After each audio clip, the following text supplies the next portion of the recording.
Hey guys, welcome back to our channel. రేపు Arun Jaitley stadium వేదికగా Sunrisers Hyderabad versus Calcutta Knight Riders ఒక exciting match ఆడబోతున్నారు. ఇదైతే సన్ రైజర్స్ హోమ్ గ్రౌండ్.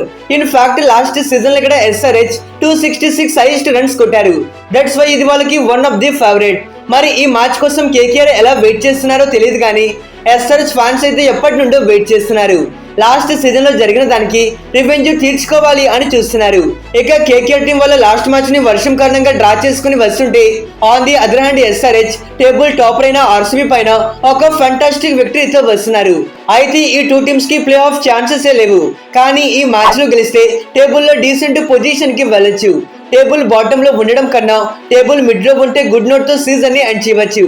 మరి SRH revenge తీర్చుకుంటారా లేదంటే KKR మరోసారి డామినేటింగ్ చేస్తారా అనేది ఈ వీడియోలో తెలుసుకుందాం. మన ఛానల్లో ఇలాంటి ఇంట్రెస్టింగ్ వీడియోస్ రెగ్యులర్ గా వస్తూ ఉంటాయి. మరికొన్ని డేస్ లో ప్రో కబడ్డీ ఆప్షన్ వీడియోస్ కూడా రాబోతున్నాయి.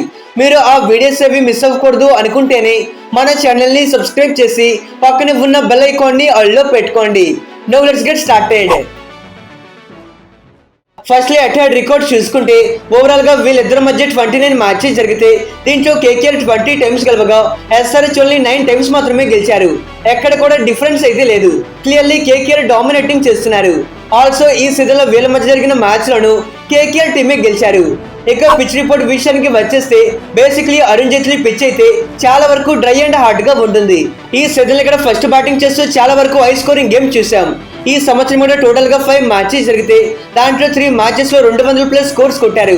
ఆల్సో ఒక మ్యాచ్ లో 160+ గేమ్ అండ్ ఒక మ్యాచ్ లో 180+ గేమ్ చూసాం. మరి పిచ్ అయితే బోత్ బ్యాటర్స్ అండ్ బౌలర్స్ కి ఈక్వల్ బ్యాలెన్స్ ప్రొవైడ్ చేస్తుంది. Also early and fast bowlers కి కొంత అసిస్టెన్స్ దొరుకుతుంది. అలానే గేమ్ ప్రోగ్రెస్ అయ్యే కొద్దీ స్పిన్నర్స్ కూడా ప్లేలోకి వస్తారు. యూజువల్ గా ఫస్ట్ బ్యాటింగ్ చేసిన టీమ్స్ కి మంచి రిజల్ట్స్ వస్తూ ఉంటాయి. కానీ లాస్ట్ మ్యాచ్ లో GT 200 టార్గెట్ ని చాలా ఈజీగా చేస్ చేశారు. మరి latest stages of the game లో డ్యూ ఉంటుంది అని తెలిస్తే టాస్ గెలిచిన కెప్టెన్ మొదట ఫీల్డింగ్ తీసుకోవచ్చు. డ్యూ లేదు అని తెలిస్తే ఫస్ట్ బ్యాటింగే తీసుకుంటారు. ఎనివే KKR యొక్క ప్లేయింగ్ ఫైల్ చూసుకుంటే ఓపెనర్స్ గా వికెట్ కీపింగ్ బ్యాటర్ గా లువనీత్ సిసోడియా అండ్ సునీల్ నారాయణ్, కెప్టెన్ గా అజింక్య రహానే, 4 లో వెంకటేష్ అయ్యర్, 5 లో రింకు సింగ్, 6 లో ఆండ్రే రసెల్, 7 లో రమన్దీప్ సింగ్, 8 లో హర్షత్ రాణా, 9 లో ఆండ్రిచ్ నోర్తిస్, 10 లో వైభవ్ అరోరా, 11 లో వరుణ్ చక్రవర్తి అండ్ ఇంపాక్టివ్ ప్లేయర్ గా అంగ్రీష్ రఘువంశీ ఆడతారు. ఇక వీళ్ళకి లీగ్ లో లాస్ట్ గేమ్ కాబట్టి యంగ్స్టర్స్ కి ఛాన్స్ ఇచ్చి బెంచ్ స్ట్రెంత్ ని ట్రై చేయవచ్చు. అయితే KKR దగ్గర సరైన ఇండియన్ వికెట్ కీపర్ లేడు. సో వాళ్ళు లువనీత్ సిసోడియాకి ఈ మ్యాచ్ లో ఛాన్స్ ఇస్తారేమో అనుకుంటున్నా. అలానే ఆండ్రిచ్ నోర్తిస్ ఈ సీజన్ లో పెద్దగా మ్యాచెస్ ఆడలేదు. కమింగ్ మ్యాచెస్ వేసిన టీమ్ లో ఉంటాడా లేదా అనే క్లారిటీ కోసమైనా ఇతన్ని ఆడిపిస్తారు అనుకుంటున్నా. ఆల్రెడీ ఈ వెన్యూలో KKR DC పైన మంచి విక్టరీ సాధించారు. సో ఇక్కడ కండిషన్స్ గురించి వాళ్ళకి కొంతవరకు క్లారిటీ ఉంటుంది. కరెంట్లీ KKR టీమ్ లో చాలా వరకు ఇన్కన్సిస్టెన్సీ చూస్తున్నాం. అంటే ఏ మ్యాచ్ లో ఎవరు ఆడతారనే క్లారిటీ లేదు. ఓపెనర్స్ కొంతవరకు మంచి స్టార్ట్స్ ఇస్తున్నప్పటికీ మిడిల్ ఆర్డర్ మాత్రం ఆ స్టార్ట్స్ ని కంటిన్యూ చేయలేకపోతున్నారు. ఆల్సో ఫినిషింగ్ లో రింకు అండ్ రమన్దీప్ సింగ్ అసలు ఎఫెక్టివ్ గా లేరు. SRH బౌలర్స్ వాళ్ళ వీక్నెస్ ని అడ్వాంటేజ్ గా మార్చుకోవాలి.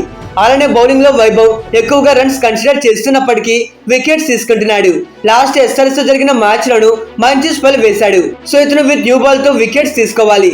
ఎస్పెషల్లీ అబి అండ్ ట్రెవిస్ వీళ్ళిద్దరు వికెట్స్ ని ఎంత ఎర్లీగా తీసుకుంటేనే వాళ్ళు గేమ్ లో ఉంటారు. లేదంటే వాళ్ళు కొట్టే కొట్టడికి మరోసారి హైయెస్ట్ స్కోర్ గ్యారంటీ. ఇక SRH యొక్క ప్లేయింగ్ ఫైల్ చూసుకుంటే ఓపెనర్స్ గా Abhishek Sharma and Travis head, number 3 position లో ఇషాన్ కిషన్, 4 లో సచిన్ బేబీ, 5 లో ఎండ్రిచ్ క్లాసెన్, 6 లో నితీష్ కుమార్, 7 లో అనికేత్ వర్మ, 8 లో కెప్టెన్ ప్యాట్ కమిన్స్, 9 లో హర్షల్ పటేల్, 10 లో ఇసన్ మలింగా, 11 లో హర్ష్ దుబే అండ్ ఇంపాక్టివ్ ప్లేయర్ గా షమి ఆర్ జయదేవ్ ఆడే ఛాన్సెస్ ఉన్నాయి. మరి SRH కి కూడా ఇది లాస్ట్ గేమ్ కాబట్టి వాళ్ళు కూడా చిన్న చిన్న చేంజెస్ చేస్తారు అనుకుంటున్నా. ఎలానో అభినవ్ మనోహర్ పర్ఫామ్ చేయలేకపోతున్నాడు. సో సచిన్ బేబీని ఆడిపిస్తారు అనుకుంటున్నా. అలానే మహమ్మద్ షమీకి లాస్ట్ ఛాన్స్ ఇవ్వచ్చు. మరి సన్ రైజర్స్ ఎందుకు డేంజరస్ అనేది లాస్ట్ మ్యాచ్ లో మరోసారి చూపించారు. టేబుల్ టాపర్ అయిన RCB పైన బాల్ 1 నుండి లాస్ట్ బాల్ వరకు బ్యాటింగ్ లో డిస్ట్రాక్షన్ చూపించారు. ఒక పక్క వికెట్స్ పడుతున్నా గానీ వచ్చిన ప్రతి బ్యాటర్ ఫియర్లెస్ బ్యాటింగ్ చేస్తున్నాడు. ఎక్సెప్ట్ నితీష్ అండ్ అభినవ్ ప్రతి ఒక్క batter more than 170+ 200 batting strike rate తో ఆడారు. మరి వీళ్ళపైన ఎలాంటి ప్రెజర్ లేదు. వాళ్ళకి నచ్చినట్టు ఫియర్లెస్ బ్యాటింగ్ చేస్తున్నారు. సో ఈ మ్యాచ్ లో SRH ఫస్ట్ బ్యాటింగ్ చేస్తే ఖచ్చితంగా భారీ స్కోర్ మనం చూడవచ్చు. అదే బౌలింగ్ విషయానికి వచ్చేస్తే లాస్ట్ మ్యాచ్ లో ఫస్ట్ 10 ఓవర్స్ లో గ్రేట్ స్టార్ట్ చూడలేకపోయాం. అంటే న్యూ బాల్ తో కమిన్స్ వికెట్స్ తీసుకోకపోతే మిగతా వాళ్ళంతా స్ట్రగుల్ అవ్వడం చూస్తూ ఉన్నాం. అందుకని ఈ మ్యాచ్ లో షమీని తీసుకురావాలి. అయితే డెత్ ఓవర్స్ లో ఈశాన్ మలింగ అద్భుతంగా బౌలింగ్ చేస్తున్నాడు. ఆల్సో లాస్ట్ మ్యాచ్ లో నితీష్ విత్ బాల్ తో ఇంప్రెసివ్ గా రాణించాడు.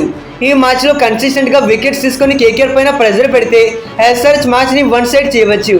అలానే లాస్ట్ మ్యాచ్ లో ఆడినట్టు బ్యాటర్స్ అంతా కలెక్టివ్ గేమ్ ఆడితే ఫ్యాన్స్ అనుకునే విధంగా 300 రన్స్ కూడా పాసిబుల్ చేయవచ్చు. ఫైనలీ విన్నింగ్ ఛాన్సెస్ విషయానికి వచ్చేస్తే కరెంట్ ఫామ్ చూసుకుంటే ఎస్ఆర్హెచ్ విన్నింగ్ మొమెంటంలో ఉన్నారు. లాస్ట్ మ్యాచ్ విక్టరీ వాళ్ళ కాన్ఫిడెన్స్ ని హై చేస్తుంది కాబట్టి ఎస్ఆర్హెచ్ గెలుస్తుంది అనుకుంటున్నా. ఇక ఇది గైస్ ఇవాల్టి వీడియో. ఈ మ్యాచ్ లో ఎవరు గెలుస్తారు అని మీరు అనుకుంటున్నారు? మీ ఒపీనియన్ ని కింద కామెంట్ చేయండి. Okay friends, by, thanks for watching.